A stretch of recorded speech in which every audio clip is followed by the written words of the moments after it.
Hi, welcome to the channel. Now, sorry about the echoing and all that, not much I can do about it at the moment, it's still very echoey in here, but that will get sorted out soon.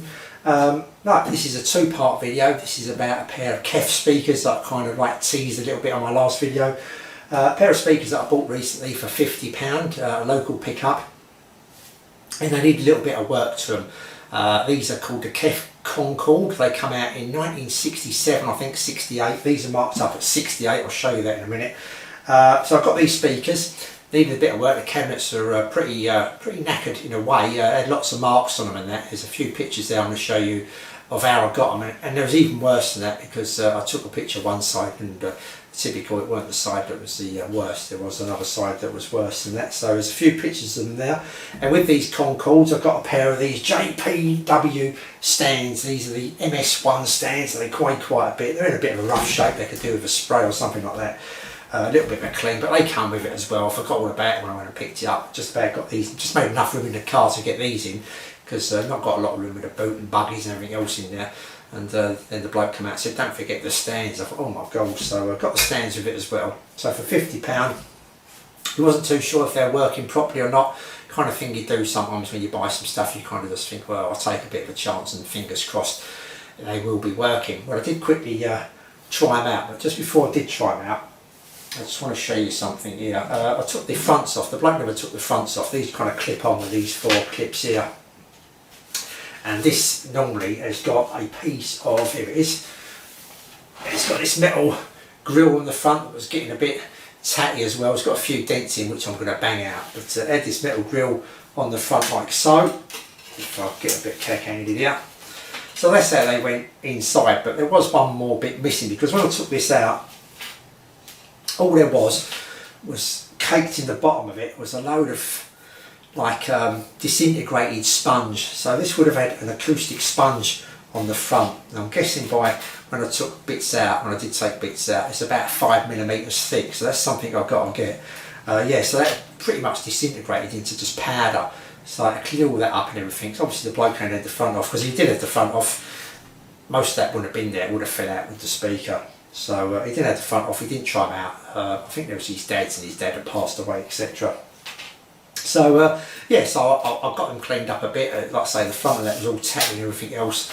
I've managed to kind of sand this down and put a bit of a vegetable oil on it at the moment, just to give it kind of like a bit of colour, get a bit more colour into it. And I think I put a bit of wax on there. Not that I know what I'm doing, but I sand it down. It's a veneer.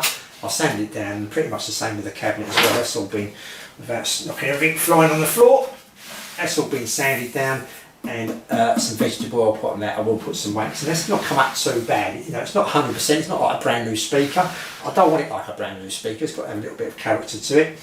I re-glued some of the inside. Some of this bracing was a little bit on the loose side, so that's been re-glued. This is just part of the padding. The wadding inside. It's got a bit here, a bit here, and a bit at the top. So that's that as well. So you're having a little look inside. I'll put that down there at the moment.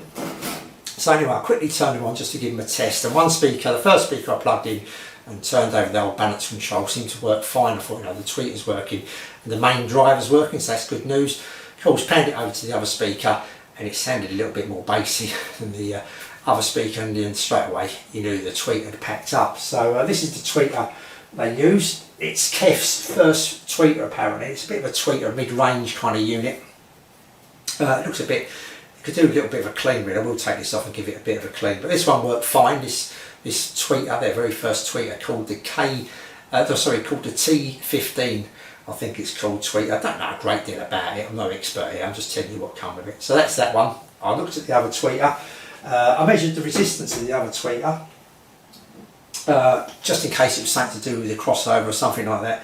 And I got the measurement out of it. When I measured across it, I got some resistance, but it was only 1.6 ohms, and I thought that seems a bit low, considering just these wires are probably 6 ohms and the cable's coming from the meter.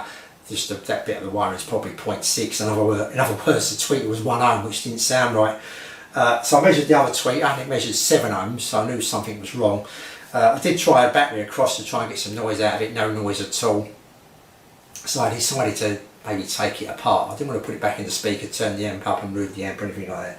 It seemed wrong, that measurement, so I took it apart. It's fairly straightforward, a couple of wires, and this just comes off. This just get it all back to where it was. It's kind of like that, and you start taking a few screws out, the metal ring comes off. It's quite an heavy unit, hopefully you can see it's quite an heavy unit. Yeah, the ring comes off, then there's a few more rings and all that, they all come off, and finally you get to the actual tweeter dome itself, and that kind of pulls out. And when I pulled that out, hopefully I've got it out, here it is. It was kind of stuck in there, it was kind of like still wedged in the magnet. It kind of like disintegrated inside the magnet, kind of like arcs across or whatever. There's too much wattage put into it. It started melting and it's got stuck inside, so I had to really prise it out, and obviously it's no good like that. So I need a new tweeter, a new second-hand tweeter, stroke mid-range, this T15. So I've ordered one of them on the way, so we'll get that in there and up and running soon. So I just wanted to make this part one because it's quite a lengthy video, as you can see. Here's the crossover, not a lot to the crossover. I've actually took out, it had a resistor and a capacitor there, an old resistor, an old capacitor, and I replaced it with a new resistor there and a new E-cap on there as well, so it's pretty straightforward that. So that's the crossover done now, so we'll get that back in there and up and running as soon as the new tweeter arrives. Just going to show you the base unit now. This weighs a ton. Ooh, there it is, there you go. That's the front of it, so I'm going to put the front on there, hopefully it's not before this. Here's the speaker first of all. This is called a B139, if I've got it right. These were stamped up in 1968, these were made, and this speaker is fine. I've tested it, it's all working fine. It's in quite good shape for how old it is, it's not in bad shape at all. And it's got this unusual, so if we turn it round to the way it's supposed to be, it's like that. Like I say, it weighs quite a bit. Try and balance it on my knee without breaking the knee. So the tweeter's normally up the top here, and this is base unit driver, which kind of acts as a bit of a mid-range as well, I think, looking at what people have been saying about it. It goes up to about 1 kHz, something like that. And this bit of wood in the front that you're going across is to stop it kind of resonating kind of thing at certain frequencies. I think that's how it's supposed to be working. So it'd be interesting when I put it all back to how it actually sounds. Now I did get that, so I've got one speaker and it was working. I did listen to a few things, only quickly, just to try it out. I thought, you know, you can't really tell until you get both speakers working properly, obviously. It did sound a little bit on the bright side, I must admit, a little bit brighter sounding. And I think what that's down to is this missing foam. Like I say, that's there like that, and we should have a sheet of foam. Should have a sheet of foam inside there, acoustic foam. So I've ordered some foam, 5mm. Hopefully that's going to tone it down, because what I did do is I did try it out and just put a kind of cloth with holes in, kind of fairly finished cloth really, in front of it, and that straight away brought the mid-range down, like made it more a neutral sounding speaker, which is supposed to be. These are supposed to be pretty much of a neutral sounding speaker. So that's where I am with it at the moment. As you can see, I've picked up some more pictures. I'm not too sure if I put them up there before, of me actually having this in the garden, or do beg your pardon, having this in the garden, sanding it down and get it to the state it is now. So what I'm going to do, wait for this part to come. I'm going to put it all back together and give it a test, and that'll be the second part of this video. So that's it. I'll say thanks for watching this first part of these KEF Concord speakers, and until the next time, I'll see you soon.